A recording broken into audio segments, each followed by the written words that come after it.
Welcome to Toffee TV. It's back, Baz. The Premier League is back, just like that.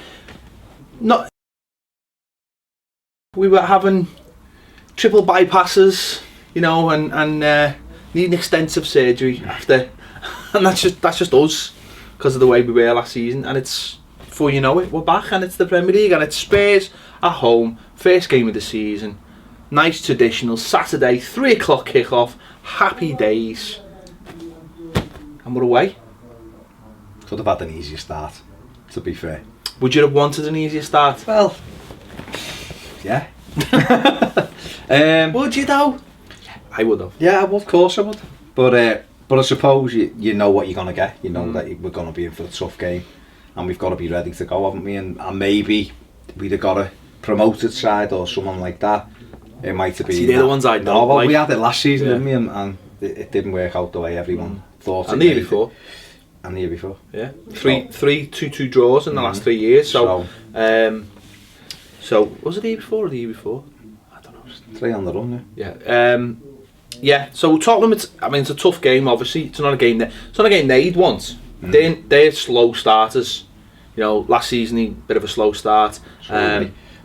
We are, and really, I always think that, and I've said this loads of times, I don't think the season starts. I know it starts on Saturday, but I don't think the season really starts till after the international break, because you can still buy players, you can still sell players, you're bedding in. This will sound stupid. It's almost like an extended bit of the pre-season, except it's got things that really matter, like points connected to it. But you know what I mean? You're bedding in those players. I mean, we'll have players on Saturday who'll be bedding in. Spurs will have players. I mean, it's all right playing them in the pre-season, but when it actually gets into a game format, and I think if you can get through that first bit, whether it be 3 games or 4 games, I think it was last season, with a decent amount of points, go into the international weekend, get your new players in, I think that's where it really kicks off. Yeah, definitely. I mean, the first Roberto Martinez's first season, of course, we drew the first 3 games. So we had 3 points after the first 3 games. We had 3 draws, didn't we? 3 2-2s, was it, or something? Or no, we drew 2 and then got battered, didn't we? Well, we drew the first one 0-0, didn't we, against West Brom, wasn't it? No, with 2-2, 0-0. 0-0. And then a draw again, wasn't it, before we beat Chelsea? We should have had 8 penalties against, was it Cardiff? Yeah, there you go. It was Norwich, West Brom and Cardiff or something like that, wasn't it? So we had 3 points after, and then we got the players in the deadline, and then we played Chelsea at home and won, and it kicked off from there, beat West Ham the following week, and on we went from there, and obviously ended up having a tremendous season in terms of points total. So while it is important at the weekend, no, of course it like is, you say, it's after the window's shut and you know what you've got to work with for certainly until January, when it all starts again. You know what, we see what's what, and that's when the real stuff does begin. But you know, you'd always want to get off to a good start, but that's tempered against Spurs, because I think we've only beaten them twice in the last X amount of years. We've the Jelavic game, you know, when we turn that round, and I think probably I remember us beating them on a Good Friday, and Gary Naismith scored, and we beat them 3-1 or something, and then I remember, or 3-0, and I remember us beating them. Dave Watson was the manager, beat them 1-0 in 90. You're going back now? Well, that's what I'm saying, because I think we've only beat them about 3 times at home in the last 20 years or something. It's normally a draw. So it'll be a tough game, but like you said, they don't exactly start, you know, out the traps quickly either. So it's an opportunity for the crowd to get behind the players and maybe make it, you know, as tough for them as be possible. Yeah, I mean, let's be honest, Spurs at home, first game of the season, new manager, some new players, finally, full house. Goodison Park will be a lot more optimistic this season. I think Goodison Park fans have to be also patient and remember that Rome wasn't built in a day, and this will take time, and you're not just asking players to play a different style of football, you're asking them to do something off the ball that's different. And I think that's one of the most important things people have got to remember. Last season with Roberto Martinez, the football itself at times wasn't an issue. At times it wasn't an issue. At times it was an issue. It was when we didn't have the ball. That's what the real issue was. You can talk about playing short, you can talk about going long, you can talk about different styles of football. But if you allow the opposition team to have the ball and put no pressure on them when they have the ball, it just doesn't matter what you play. It doesn't matter, you know. That's where people, this sort of idea that in the first year that we could become this little Barcelona playing team, we sort of forgot Barcelona's biggest thing, that Barcelona press like hell when they don't have the ball. Bayern Munich press like hell when they don't have the ball to get the ball back, so they can have that football. Why do they do that? So they can have the football. Because they have Pep, and then they have Pep. Yeah. So if we could have got Pep on loan, we'd have been all right. You're absolutely spot on. We had the nice bit of the Barcelona theory at times in terms of the silky football, but the other side of it is the basic thing, what you look for as any football fan anyway. You want to see your team working hard. We didn't stop crosses, we didn't get in people's faces, we certainly didn't press, we couldn't defend, and it was for all of those reasons. Whereas if you've got a manager that very much, I mean, his comments have been encouraging, haven't he, all the way through the pre-season. I hadn't heard it actually, but I listened to the Espanyol after the match from Koeman last night, funnily enough, he was saying about it, you know, wasn't good enough again, and the final third, they're not working hard enough, and then he spoke about the pressing off the ball, you know, and how it's when you haven't got the ball. I think we put a quote up the other day of one of the things he'd done the other day about that's the most important thing. It's not having the ball, it's not having the ball, and how you are as a team when you don't have it. If Everton can get that right, and they still have got a good side. People will, and rightly so, people are questioning, was it the best squad we've had?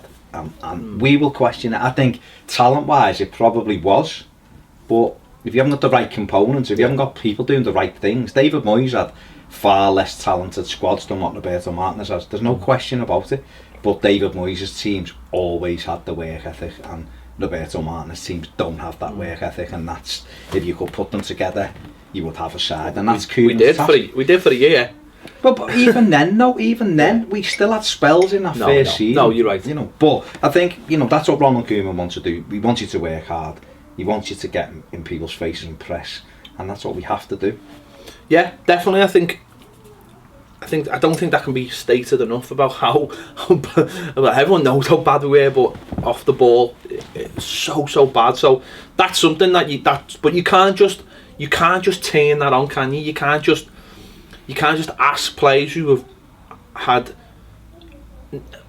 not even like 3 years. I mean, Ross Barkley, and he's probably never had any manager tell him to run 10 yards to close someone down, then run another 10 to close someone down. And I'm not saying that's naturally part of his game. I think he did have under Moyes. It's just that David Moyes didn't play him, didn't trust him, did he? Obviously. So that little bit of information, he would have had that as a younger player under Moyes when Moyes was there. But Moyes went, and all of a sudden he became the fulcrum of our team with a manager who would say, you know, you don't have to do that thing. This is the most important thing, and you're on the ball. So everything that you're learning under one manager, if you're then becoming the blue-eyed boy and the best player, we sat in an interview with him and he said Barkley was the best player in the world, but he wouldn't swap him, whatever it was he said about him.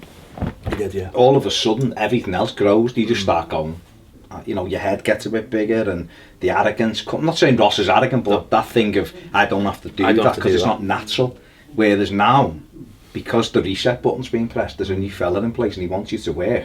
Ross will get that. It's not going to come overnight, but if it doesn't come overnight, he won't be in the team. Yeah. And I think but that's just not Ross. Not just picking on Ross. It's all of them. That's Delafeu. That's Morales. That's Romelu. Fullbacks. Coleman. But that's Romelu Lukaku. If he's still here as well. It's all of them, isn't it? And they'll find themselves.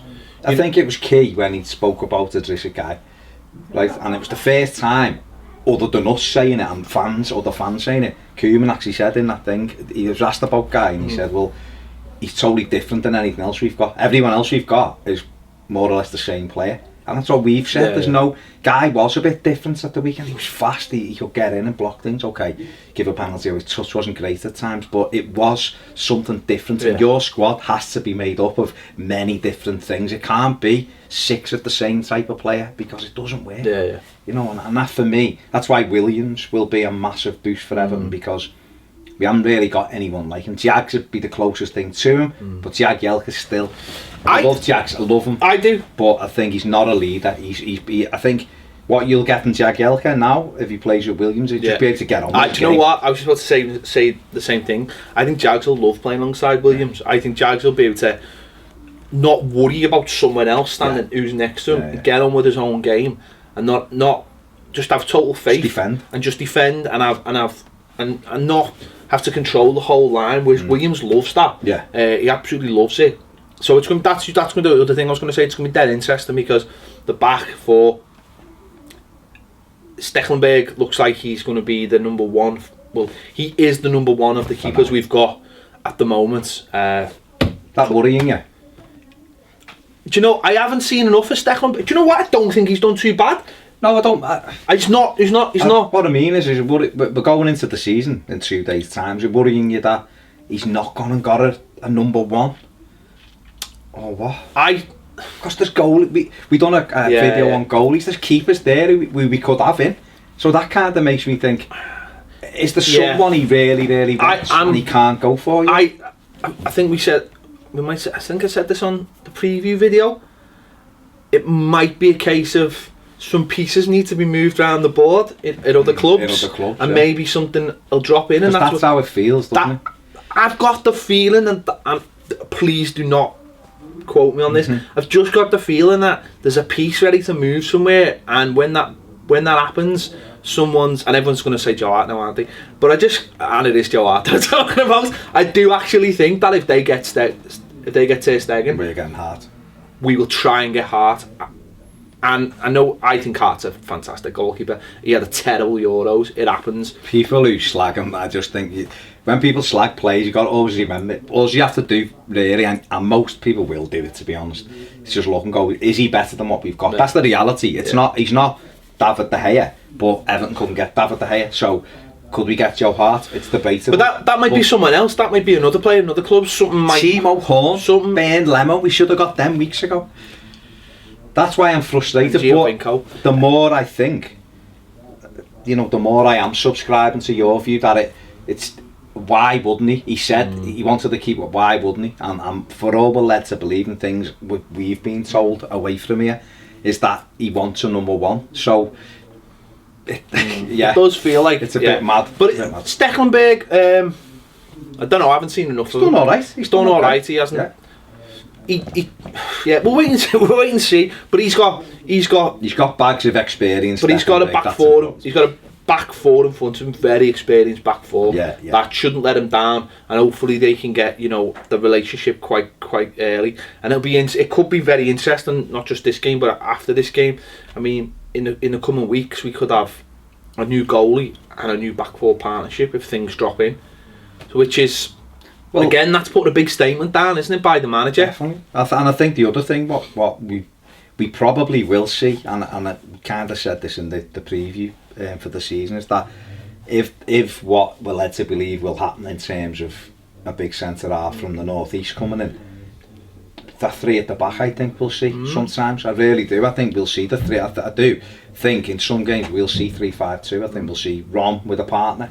I think we'll see that two full-backs becoming wing-backs again, and we'll have three experienced centre-halves in there, because I think ideally he's looking at Mason Holgate playing in one of them as well and being in. Well, it was interesting when he played against Manchester United, because to be honest, when he played against Manchester United, the first thing, I know a lot of people were thinking three at the back, but the first thing I thought was he's playing Holgate tonight because Stones is leaving.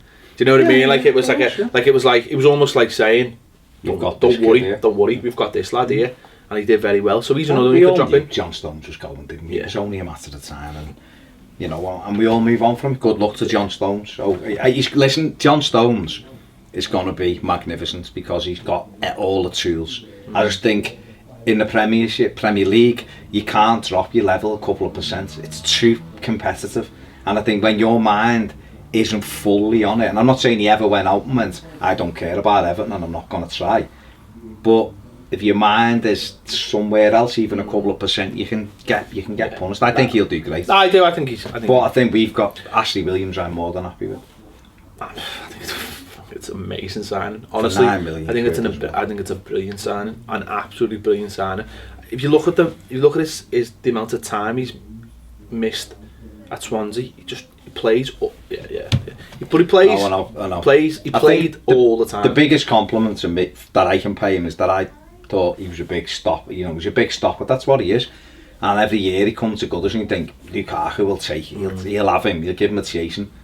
Ramos hasn't had a kick because he's just marshalled that defence, and you go, you know, that's good to have something like that. Something. Well, I know a lot of our fans. Well, there's been some of our fans for a while who said like, "Oh, they look like Ryan Shawcross." I don't like Ryan Shawcross. I just think he's. I know what he is. I don't like him, but I think Williams is similar, but he's just got that little extra bit of class. And nous, though, just got a little bit of more nous than him, a little bit more experience. So, fantastic signing.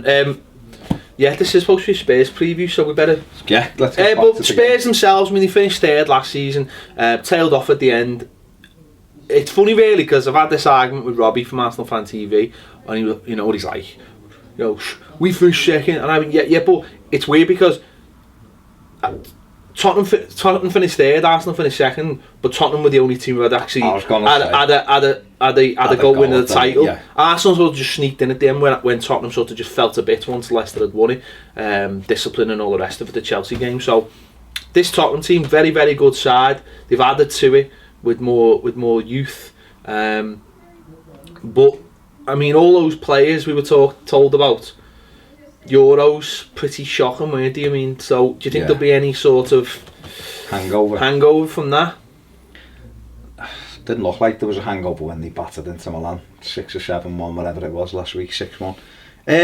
No, I think Spurs are a good side. I think Pochettino, he has them like a well-oiled machine. I think their pre-season, whereas we weren't too enamoured with our pre-season in terms of how it's gone. I think theirs is being finely tuned, and that's how I expect Everton to be next summer when you know, because they'll start planning early. I think they're a good side. I think Dele Alli, you know, he will score goals again this year. Kane will obviously score goals. Eric Dier will do well again. He brought Wanyama in, haven't they? They brought Janssen in if it goes to plan. Yeah, he's Dutch. He's playing the Dutch league, so it's either like that or like that. So there's no in between. But I think he scored 27 goals last year in Holland, so he's only 21 as well. So you know, they've got they just do what Spurs do. They're potentially very good. Obviously, the fella Mitchell, who's been part of the transfer, picking the head of recruitment, looks like he's leaving, and that always seems to happen with Spurs, doesn't it? I think probably Daniel Levy's a problem, but they're a good side, and it'll be a very, very tough game. Big season for Spurs, isn't it? Because they're playing the Champions, playing at Wembley, aren't they? The Champions League games, so that'll be interesting to see how that goes. This is not their last season, is it? At White Hart Lane, or is it? I don't know. But they've started the new ground. Big things are starting to happen. It annoys me because we were neck and neck with them a few years ago, and now they're just starting to get away and they've started the ground. But that could be pulled back by us if we can get our ground. They're very similar to. I always think they're very similar to us in that situation with Arsenal, aren't they? And that's what happened to them last year. I could see easily happening to Everton. We'd be in the title race all the way till May, and then Liverpool would just come up and sneak over the fence before us, and we'd fall away. But they should be probably an example to us, really, in terms of trying to how you bridge that gap, and it's about being able to spend a little bit more, be clever with your spending, and that's what Levy's done for Spurs. Regardless, that's how they've managed it very well. They've gone up, and they have kind of muscled their way into, you know, the Sky 4. They are a little bit like us in that way, because they've got an owner who has got a lot of money. The guy's got a lot of money, but you never hear about him, you never see him, because he always just lives on his boat in the Caribbean, basically. And even though they've got all that money, they still sold Bale, they still will sell players, they live within the means, but they have that little bit of extra if they need it. And I think now with the stadium, they're doing things the right way, and I think that's what Everton fans, I think that's how they should expect us to be under Farhad Moshiri, rather than go out and spend. We're not going to be City, so Chelsea. They are sort of they're a very good example, I think, to us and how we want to play, and it is the ex-Southampton manager derby. So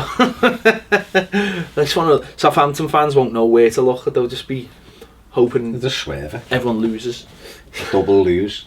It'll be a hard game for both sides. Like you said before, you know, they won't be you know, too happy with it, but you know, we can both catch each other cold, I suppose, if that's the way to look at it. So. Make sure to catch our starting 11 video. We'll tell you what we think is going to be the starting 11, or what we'd like to be the starting 11. Make sure you catch that. Prediction for the game? 1-1. See, I'm continuing it. It's going to be 2-2. That'll be fair stuff. But not just because we drew 2-2 the last 2 years. Because last time we played Spurs, first game of the season was.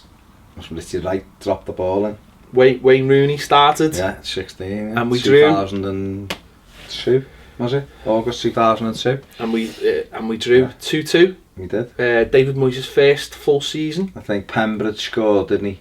Rooney set Pembroke up with the first Ferdinand one. scored for them. Ferdinand come on as a sub and scored. Literally, like, give it the arm. Banged off the bar as well. Dropped it in. So yeah, I'm going to go for 2-2. I'm going to go for a barnstorming start to the season that both teams will be happy If with. it ends 2-2, it'll be equalised twice. Always makes you feel better. Yeah. Tell us what you think in the comments anyway. How do you think this one's gonna go? How do you think we're gonna start the season? Don't forget to catch our previews videos with Ronnie Goodless and Dr. David France. 3 fantastic videos. We are gonna get those 2 men on a stage and do a live show, and it's gonna be amazing. I'm telling you, we're gonna do it. You don't need us. It's just them. I don't care. I'm just gonna sit there in the corner and take the money. Make sure you watch those 3, and make sure you watch our starting 11 predicted show when that's out as well. Thanks for watching Toffee TV. See you later.